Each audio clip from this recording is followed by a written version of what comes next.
Bon, alors bonjour tout le monde. Euh, je vais essayer avec vous de travailler un peu, voir ensemble, illustrer comment on peut distinguer les compétences culturelles, interculturelles et transculturelles. Euh, et j'ai pensé au départ vous présenter quand même où on en est par rapport aux problématiques et aux concepts. On a tous, je suis sûre que on est tous éducateurs d'une façon ou l'autre. Je voulais aussi vous dire qu'on a parlé au départ de démarche d'enseignement, on a parlé de démarche d'apprentissage, mais où on en est rendu aujourd'hui dans l'évolution de l'enseignement, je pense qu'on peut parler d'éducation langue parce qu'on a dépassé la compétence linguistique, on en est à la compétence langagière. Euh, on a tous remarqué que les rôles ont beaucoup évolué en tant qu'enseignant, professeur. Ce qui devient important, les mots qu'on retrouve, c'est qu'on va nécessairement former des nouvelles générations de jeunes dans des sociétés multiculturelles, donc de tout groupe ethnique. Et le but est quand même aussi, en interculturel, culturel et transculturel, de leur donner une meilleure conscientisation de leur propre culture, de celle des autres, basée sur le respect mutuel et l'acceptation des différences. Toujours en lien nécessairement avec la construction identitaire, mais on n'en parlera pas ce matin. J'aimerais quand même que vous présenter nos 3 stades d'intervention pédagogique, que celles, les stades que l'on retrouve généralement, pour dépasser les représentations objectales, c'est-à-dire l'enseignement je dirais, des éléments visuels de la compétence, pour aller davantage agir sur les représentations mentales, pour aller chercher plus profondément ce qui peut différencier les individus. Oups, et là, je suis supposée cliquer ici. Suivant. Attends un peu. Alors, je dirais que ce qu'il faut retenir davantage aujourd'hui, ce sont les 3 approches qui ne font pas partie de la discussion aujourd'hui, mais qui demandent des 3 stades d'intervention nécessairement. Que l'on soit dans le développement de la compétence culturelle ou de la compétence interculturelle ou de la compétence transculturelle, dans les 3 cas, nous avons 3 types de stades d'intervention. Il faut d'abord travailler au niveau de l'acquisition des savoirs. Bon, alors je passe très vite parce qu'il y a déjà eu des articles écrits à ce sujet-là. Les savoirs portent sur la mémoire collective, donc la culture avec un grand C. On pourra parler des contextes socioculturels et des divers modes de vie qui est la culture avec C minuscule. Les savoirs, disons, c'est un point de départ pour être capable d'acquérir de façon consciente ou non consciente des savoir-faire. Donc, il faut arriver avec pouvoir s'ajuster à un environnement, savoir agir et savoir intégrer la langue, la culture cible pour savoir négocier, qui est quand même l'aspect plus, je dirais, complexe d'un savoir-faire. Quand on veut arriver au développement du savoir-être, nécessairement, le premier aspect très connu, c'est la conscientisation aux autres langues et aux cultures, c'est la sensibilisation, c'est ce que depuis déjà presque 20 ans, on appelle cultural awareness en anglais. Mais il faut arriver à dépasser cette conscientisation-là pour qu'un apprenant puisse savoir accepter et interpréter les autres cultures et qu'il puisse être capable d'intégrer des attitudes d'ouverture, dans le sens qu'il pourra développer nécessairement un degré d'altérité, donc une ouverture à l'autre, de l'empathie pour les différences, les similitudes des diverses cultures.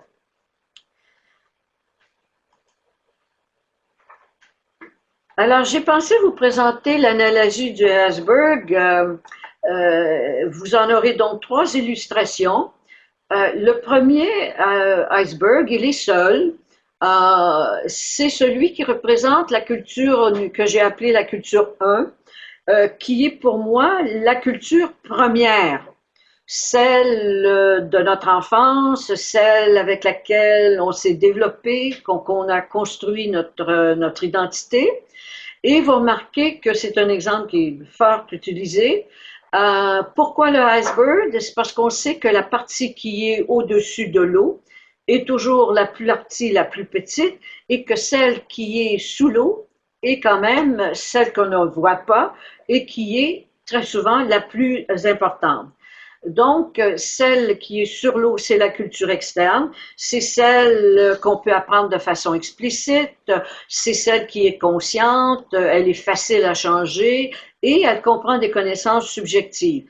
Donc, on connaît très bien les facilités qu'on a d'aller à des spectacles folkloriques, de connaître les emblèmes et d'avoir des perceptions, de regarder les comportements. La partie la plus importante, donc, c'est celle qui est sous l'eau, qu'on ne voit pas, qu'on appelle la culture interne. C'est la face cachée, en somme. C'est donc celle où se joue un apprentissage qui est implicite. C'est inconscient très souvent, ça se développe sur une longue période. C'est beaucoup plus difficile à modifier des valeurs, des pensées, des conceptions que de modifier un comportement, une opinion. Et très souvent, ce seront des connaissances subjectives. Et vous remarquez que même si on est dans une seule culture, on a même chez nous, dans notre propre culture, une zone grise. Ça ne veut pas dire que tout le monde a les mêmes opinions, les mêmes comportements. On peut avoir des gens que dans notre propre culture avec qui on s'entend beaucoup mieux parce qu'on croit qu'ils ont les mêmes valeurs, les mêmes pensées, les mêmes conceptions que nous. C'est donc ce que j'ai représenté avec la culture dans un sens proche. Il y a les définitions, donc j'ai voulu vous sortir des définitions parce que la culture, dans l'ensemble des définitions, ce qui les caractérise, on va retrouver là, les traits distincts, spirituels, matériels, intellectuels, affectifs, ce qui est quand même nouveau par rapport à ce qu'on a connu avant 2000, mais j'ai souligné qui caractérise une société ou un groupe social et qui va englober nécessairement les différentes approches que l'on connaît. Que l'on parle de l'approche humaniste, de l'approche sociologique ou anthropologique. J'ai pris même une autre définition de l'UNESCO où on revient encore un peu plus, encore avec dans une collectivité, et que c'est des interactions qui sont justifiées par un système de croyances, de valeurs et de normes. Donc, ce qui caractérise la culture, c'est une collectivité, c'est une façon de se comprendre, et c'est dans le fond celle qui nous permet d'apprendre à se connaître et de construire sa propre identité. Alors, on les retrouve encore dans la recherche canadienne, là, pour laquelle, en fait, que nous avons développé pendant plusieurs années là, pour le Canada. Il reste que nous avons beaucoup travaillé avec celle de Goodenough parce que c'est vraiment des façons de voir, sentir, percevoir, penser, s'exprimer, réagir. Et nécessairement dans la vie quotidienne, ça donne ce qu'on retrouve la même chose que tout à l'heure, les modes de vie, les croyances, les coutumes. Mais ce qui est important, c'est toujours les membres d'une même collectivité. Mais aussi, et ça représente une définition à une époque donnée.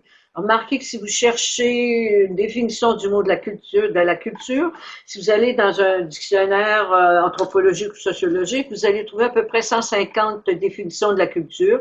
C'est donc qu'il faut se donner à un moment donné ou chercher la définition qui correspond plus à ce que l'on entend dans l'éducation aux langues. C'est ce qui fait que j'ai choisi l'UNESCO et puis celle de Goodenough. Bon, les caractéristiques de la compétence culturelle, après ce que je viens de donner, on est capable de voir que c'est lié à une approche humaniste et j'aurais dû ajouter, parce que je viens de voir qu'elle n'est pas dans cette version, et une approche sociologique. L'approche humaniste, c'est la culture avec un grand C, c'est tout ce qu'on appelle la mémoire de civilisation, alors que quand on parle des us et des coutumes d'un peuple, ce sont nécessairement c'est en lien avec la diversité des modes de vie, c'est la vie de tous les jours, donc c'est ce que l'on retrouve de façon pragmatique dans la vie courante. C'est donc des caractéristiques propres à une même société, à un même groupe ethnique. Ça peut s'acquérir même dans un livre, ça peut même s'acquérir dans sa langue maternelle. On peut l'acquérir en histoire, en géographie. C'est tout à fait différent. Et ça a comme caractéristique que ça n'exige même aucun contact avec une autre culture. Si je veux aller à un degré autre, avancé, donc je me retrouve ici avec la culture, mais j'ai la représentation de deux icebergs. Le premier iceberg, c'est celui qu'on avait tout à l'heure, celui de la culture 1, mais qui vient en interaction avec la culture deuxième, la culture 2, celle que j'ai appelée exemple, et j'entre nécessairement en interaction. J'arrive donc à une interculture. J'ai toujours à l'intérieur de chacune des cultures a sa propre culture externe, sa propre culture interne, chacune a sa petite zone grise, mais c'est cette zone grise qui est l'interaction, les interactions, les contextes qui se jouent ou qui se développent entre la culture 1 et la culture 2, qui deviennent nécessairement davantage plus problématiques. Je pense que c'est un exemple qui nous définit bien, je trouve, dans le contexte canadien, où on a deux langues officielles et que chacun a quand même, que ce soit la langue anglaise, la langue française, la culture anglaise, la culture française, on a quand même nos propres affinités. Et on peut avoir des zones grises nécessairement qui vont faire qu'il peut y avoir certaines intercompréhensions, mais on se situe quand même dans des interactions et des contextes où les gens se rencontrent, donc interagissent entre eux. Et ça m'amène nécessairement cette illustration à vous parler, en fait, vous présenter le quoi, donc de la compétence interculturelle. Ce n'est plus se connaître soi-même, mais c'est s'ouvrir à l'autre culture, c'est s'ouvrir aussi, bon, ça peut être souffrir des fois, mais c'est vraiment s'ouvrir aux autres cultures parce que nos sociétés deviennent de plus en plus, je dirais, non plus homogènes, mais des sociétés multiculturelles. Mais on est quand même dans une même dynamique sociétale de vivre dans un même pays avec quand même des populations qui ne sont plus homogènes. Donc, c'est quoi? Donc, dans le dictionnaire de l'altérité, on le définit comme une habileté à interagir effectivement avec des individus de cultures jugées différentes de la nôtre en termes de croyances, de comportements et de valeurs. J'aime beaucoup aussi Baumgartner qui nous donne une façon, disons, de savoir comment interagir. Qu'est-ce qu'on va faire, nous, comme éducateurs? Il faut aider, donc, les apprenants, leur développer avec eux l'habileté à dépasser la frontière de leur perception, de leur représentation, l'horizon restreint de leur comportement, de leur jugement et de leur conscience. Ça nous amène aussi à savoir distinguer des perceptions qui sont considérées comme non internalisées. J'ai des perceptions, quand elles ne sont que des perceptions, on peut facilement les travailler, on peut davantage les changer, alors que dès qu'on arrive au niveau des représentations, elles sont souvent internalisées et ça représente ce que tout à l'heure on définissait comme étant la culture interne. Alors, si je vais un petit peu plus loin, L'interaction, la compétence interculturelle, je veux vous faire remarquer quand même que les définitions du Conseil de l'Europe, c'est 1986, ce que l'on retrouve dans le cadre européen commun de référence, le cadre est là depuis 2001. Ce sont de façon formelle, mais il a été travaillé auparavant. Et depuis, on essaie de rajouter des choses pour s'ajuster au développement de la recherche. Donc, on parle d'interaction, d'échange, d'élimination de barrières, réciprocité, solidarité, ce qui implique donc la reconnaissance de valeurs, de modes de vie, représentation symbolique, auxquelles les êtres humains, tant les individus que les sociétés, se réfèrent dans des relations avec les autres et dans la conception du monde. Conception du monde étant vue en 1986 beaucoup plus en termes de connaissances et de savoir. Je vous dis ça parce que quand on va aller vers le transculturel, on va aller un peu plus loin que simplement avoir une conception du monde.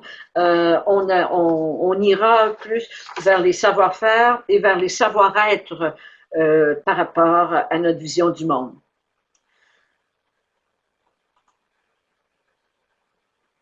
Commission pour eux, bon, ça va.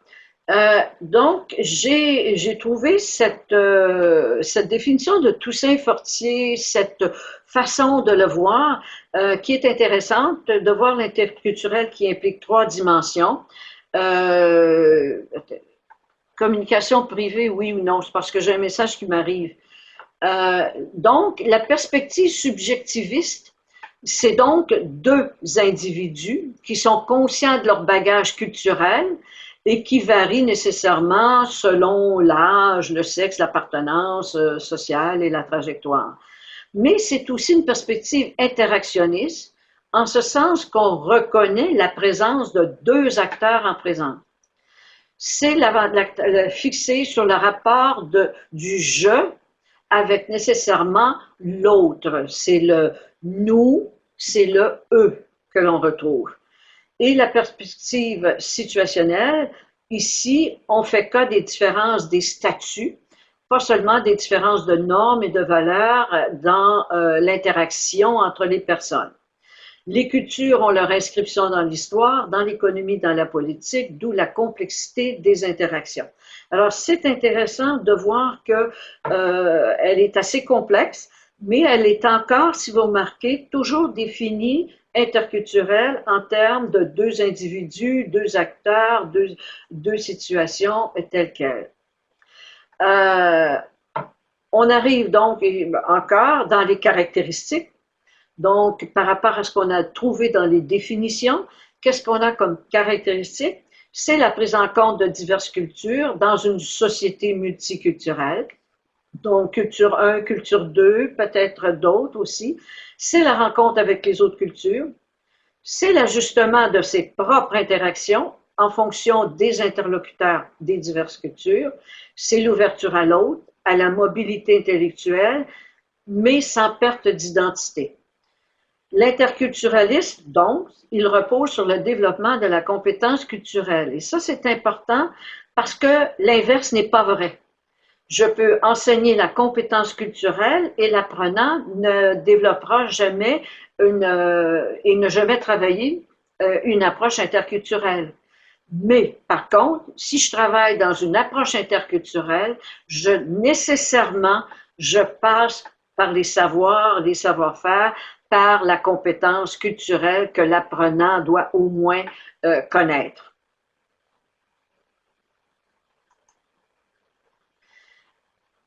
Et il y a encore d'autres caractéristiques. Donc, on a remarqué que c'est une rencontre interculturelle. Donc, l'obligation de déchiffrer un autre système de code culturel. Ça met en évidence la confrontation entre deux systèmes de règles et de symboles différents, basés sur deux psychiques différents et spécifiques. Vous voyez que j'insiste beaucoup sur le 2 parce que dès qu'on va arriver dans le transculturel, on entre dans une nouvelle dimension, une nouvelle difficulté et vous voyez déjà venir les caractéristiques du transculturel qui vont dépasser le deux symbole, les deux implications, deux systèmes. Et on est dans l'acquisition du concept de l'autre versus le concept de soi. Donc, la culture, c'est le concept de soi, c'est le concept de sa construction identitaire. La compétence interculturelle m'amène dans l'acquisition du concept de l'autre culture par rapport à mon concept de moi. Donc, je m'interroge par rapport à l'autre. Et ça peut générer nécessairement des conflits intergroupes. Je n'ose pas, j'aime mieux habituellement le terme intercompréhension ou mauvaise compréhension. Ça ne génère pas nécessairement toujours des conflits, à mon avis, mais en Europe, ils ont tendance à beaucoup utiliser le mot conflit, alors que nous, je vais parler de mésentente, d'incompréhension, mais pas nécessairement de conflit comme des fois on le définit en Europe. Et ça m'amène à cette illustration pour laquelle j'ai travaillé beaucoup plus que vous pourriez le penser, pour essayer d'illustrer, distinguer culture, interculture et les autres cultures ou l'autre culture. Donc, je retrouve nécessairement ma culture quand je suis seule, celle que je partage avec quelqu'un d'autre qui vit dans ma société ou quand j'interagis avec d'autres interlocuteurs d'une autre culture, mais j'ai quand même l'autre qui s'écrit avec un A majuscule, il est en référence à tous les peuples et à toutes les autres cultures de tous les peuples. C'est pour ça qu'il est en référence à l'altérité. Et quand on l'écrit l'autre, il prend un A majuscule parce qu'il est justement représentatif du concept qui vient sur lequel viennent se greffer toutes les autres cultures. Mais vous remarquez qu'on retrouve exactement toujours les mêmes problématiques de la culture externe et de la culture interne. La difficulté avec cette culture, c'est sûr que la zone grise, elle s'amplifie. Elle prend de nouvelles dimensions parce que si j'ai un contact très fort ou plusieurs interactions entre la culture 1 et la culture 2, celle donc qui est dans ma propre société, celle qui fait partie de mon propre pays, il reste que l'autre m'amène à une vision du monde. Et cette vision du monde fait en sorte que ça ne veut pas dire que j'entre en contact avec cette vision du monde. Il n'y a pas nécessairement contact avec ce monde-là. C'est donc que très souvent, je me crée des perceptions, des opinions, des comportements parce que je lis, parce que je vois. Je peux aussi développer, mes pensées vont évoluer, mais non pas en fonction je dirais, de mes contacts, donc de mon savoir-faire, mais parce que je lis et je constate des choses. Alors, et là, on arrive au cœur du sujet, avec la compétence transculturelle. Donc, c'est l'intégration, le respect des valeurs de l'autre, découlant de la coexistence de différents groupes ethniques de cultures en présence, dans une même société. Lorsque je suis, excusez-moi, je viens d'arrêter, là, c'est la première définition qu'on avait travaillée et que vous voyez apparaître dans les documents du ministère de l'Éducation de l'Ontario. Et si je la reprends, c'est que j'ai eu une difficulté ici quand je l'ai lu, parce que celle avec laquelle je travaille, c'est la deuxième. Donc, la première partie est identique à celle que l'on retrouve dans le document du ministère de l'Éducation, alors que personnellement, la deuxième partie, pour moi, a une valeur un peu plus importante. Mais la première n'est pas fausse, mais ça veut dire qu'elle est, je dirais, plus restrictive. Donc, c'est toujours les valeurs de l'autre, c'est la coexistence de différents groupes ethniques en présence d'une même société, mais je dirais surtout dans des sociétés distinctes, tout en prônant l'enrichissement identitaire de chacune des cultures en contact.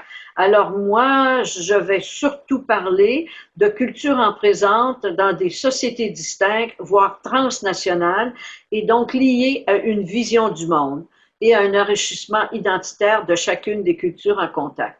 Alors, vous voyez que ici, on a matière là, à discussion et ce n'est pas aussi figé ou aussi développé que ce que l'on entend par l'approche culturelle et l'approche interculturelle.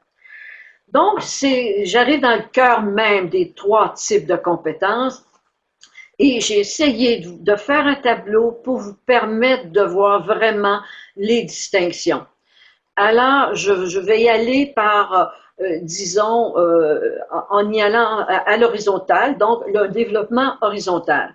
Au départ, quand je parle de l'approche culturelle, je vais parler des connaissances. Il y a des connaissances et très souvent, si je suis dans une approche culturelle, les connaissances, elles sont monoculturelles. Très souvent, je suis dans la culture externe parce que je transmets des connaissances et je peux même dire que je pourrais l'enseigner dans la langue maternelle de l'enfant.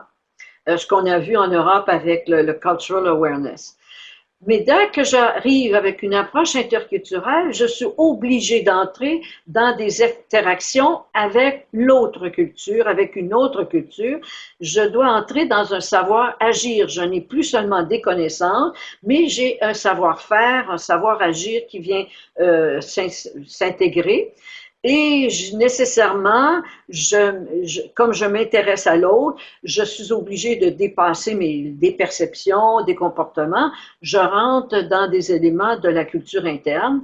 Et si j'ai de l'interaction avec les autres, j'ai nécessairement l'utilisation de la langue première et de la langue 2, de la langue de l'autre, la mienne plus la sienne, en plus de sa culture et la mienne, donc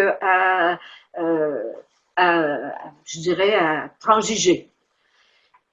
Quand j'arrive dans le transculturel, j'essaie d'aller, si je n'arrive pas à avoir un contact avec d'autres personnes dans des échanges linguistiques, des échanges culturels avec d'autres pays, je pourrais essayer dans ma salle de classe de créer ces aspects-là, mais j'y suis au niveau des compétences transnationales où je ne suis plus simplement d'une vision de la culture de soi, de la culture de l'autre, mais de ces cultures dans une vision du monde où on se situe par rapport à notre vision du monde.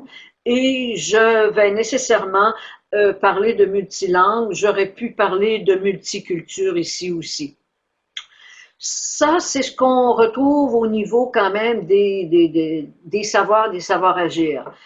Ce qui suit est un peu plus complexe parce que, mais ça a été décrit ça ça comprend tous les concepts de base qui nous permettent d'aller et que la recherche nous a permis de développer et nous a permis de classifier selon les niveaux. Alors, quand je parle en fonction, je reprends l'approche culturelle, quand je suis dans ma propre culture par rapport à moi, je suis dans un égocentrisme. Tout se réfère à moi. Je suis aussi dans l'ethnocentrisme parce que je suis en référence au soi, le soi de sa propre culture, et je suis dans une conscientisation de ce que représente ma culture. Dès que je m'en vais dans l'interculturel, je passe d'un égocentrisme à un sociocentrisme. Je suis obligée de m'intéresser à d'autres contextes sociaux, environnementaux et tels quels. Je ne suis donc plus dans simplement moi, mais un relativisme, moi et l'autre. J'ai des interactions. Et je dois par le fait même avoir différentes interprétations qui ne sont plus nécessairement celles que j'avais quand je pensais qu'à ma culture, mais par rapport à l'autre, j'ai des interprétations qui se jouent. Euh, oui,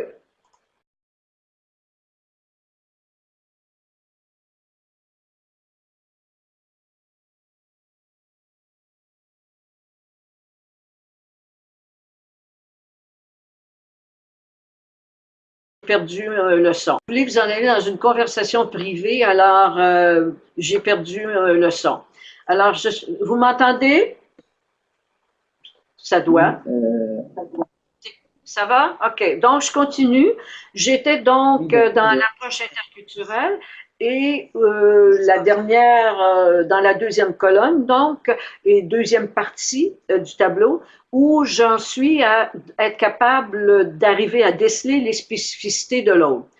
Dès que j'arrive aux compétences transculturelles, vu que j'étais dans une vision du monde, j'essaie de situer, de me situer, de situer l'autre, mais dans une perspective beaucoup plus universelle. Donc, on parle d'universalisme, de chercher les réciprocités, donc les similitudes, non pas simplement les différences, parce que je veux aller quand même dans un esprit d'être capable de générer la médiation avec d'autres cultures et ça m'amène nécessairement à des analyses métacognitives où je suis obligée de faire des distinctions entre, par exemple, la tolérance, la sympathie, l'empathie. Ça m'amène donc à aller plus profondément à la découverte des caractéristiques du savoir-être.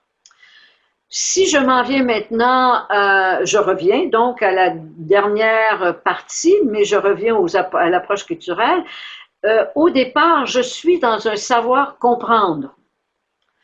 Euh, je, je, il faut que j'arrive au moins à savoir comprendre l'autre. Je peux avoir les apprentissages des connaissances, donc la mémoire collective, la mémoire sociétale, les normes sociétales, les modes de vie, on en a parlé tout à l'heure. J'étais dans du savoir, dans des connaissances. Dès que j'arrive dans l'interculturel, j'ai un pas de plus à faire. Sur papier, je peux dire ce qu'il faudrait faire, mais dans l'approche interculturelle, comme j'ai interaction avec l'autre, il faut que j'arrive à une ouverture aux autres cultures, que je sois capable de négocier dans les interactions avec les autres et que j'ai une recherche de consensus potentiel quand il peut y avoir mésentente ou discorde. Et nécessairement, quand j'arrive à l'approche transculturelle, il faut que vous voyez que les analyses métacognitives sont beaucoup plus importantes. Il faut que je sois capable de devenir critique, que j'ai une pensée réflexive, donc par rapport à ça. On parle souvent, Byron va parler de s'engager, Doyer aussi, s'engager dans le sens que je peux, en fait, ce que avec Zarat on a développé comme étant la médiation culturelle. Il y a un livre qui a été écrit là-dessus d'ailleurs. C'est comment s'engager dans la médiation culturelle et la didactique de la médiation. Ça demande donc des valeurs internalisées et ça demande d'avoir de nouveaux rapports aux autres cultures et par rapport à l'autre, comme dans l'universalisme dont on parle et la vision du monde. Alors, donc, dans le document, je ne reviendrai pas là-dessus, mais je vous l'ai placé ici parce que je voulais quand même que vous ayez de façon synthèse, un document synthèse où vous retrouvez quand même les trois types de compétences pour avoir un aperçu. Mais ce qui est intéressant aussi, c'est que vous allez pouvoir consulter le site web xenoréférence.ca. Il n'est pas prêt présentement parce qu'on vient d'en faire une mise à jour très importante. Il sera là pour septembre. Vous avez une synthèse du projet de recherche, de la recherche que je dirigeais avec mes confrères au niveau sur justement l'identité, les représentations culturelles et les compétences culturelles, interculturelles, transculturelles. Vous allez avoir les définitions des concepts associés à la recherche. Donc, n'importe quel mot que vous allez chercher qui est en lien avec compétences interculturelles, vous allez retrouver des définitions pour chacun. Il y a quand même, ce que je vous donne tout de suite au numéro 3, des sources de référence aussi. Il y a plus de 2000 ouvrages. Ils sont présentés par ordre alphabétique des auteurs selon les concepts liés au champ de la recherche. On a donc 6 thématiques et on a 11 catégories. Donc, vous retrouvez toutes les définitions et c'est un site qui est en progression, donc que l'on va mettre à jour avec l'aide de partenaires. Alors, si des fois vous voulez devenir partenaire, vous nous le direz, et parce qu'on a déjà commencé, on a des partenaires en Europe et pour l'Amérique centrale. Donc, je pense pour le Canada, on pourrait faire quelque chose. Et on est en train aussi, c'est en production, de présenter, de travailler la synthèse d'ouvrages de référence qui sont considérés comme des documents qui ont influencé les fondements théoriques du développement des compétences culturelles, interculturelles et transculturelles, pour que si vous êtes dans des milieux institutionnels et que vous n'avez plus de recherchistes, parce que maintenant on n'en a plus, alors, vous pourrez au moins vous référer au départ au site pour aller chercher certains éléments. C'est donc un peu... attends, je ne vous présente pas le reste parce que c'est pour vous. Donc, on va avoir une période de questions, mais je veux juste vous dire que ce qui suit, c'est que vous avez 6 tâches qui vous sont présentées, 6 exemples de tâches, et que, en fait, si vous avez à vous en servir, je pense que c'est pour discussion. Il n'y a pas... Oui, il y a des réponses, des choix préférés, mais ce n'est pas fixé dans le béton. Vous pouvez avoir de très belles discussions à partir des 6 tâches qui vous sont présentées. Et j'ajouterai une colonne si j'étais vous, si vous voulez vous en servir avec d'autres personnes pour discussion, fin de discussion. J'ajouterai une colonne après tâche, je mettrai les 3 types d'interventions. Je mettrai savoir, est-ce que c'est un savoir, un savoir-faire ou un savoir-être? Et dans quelle approche les exemples se situent? Est-ce que c'est une approche culturelle, une approche interculturelle, puis une approche transculturelle? J'ai pensé que ça pouvait vous intéresser pour poursuivre, parce qu'une demi-heure, c'est trop court, poursuivre la discussion, en discuter avec d'autres et peut-être revenir sur le sujet un peu plus tard avec des éléments que vous jugeriez utiles de discuter ou d'approfondir. Au plaisir de travailler ensemble. D'accord, merci.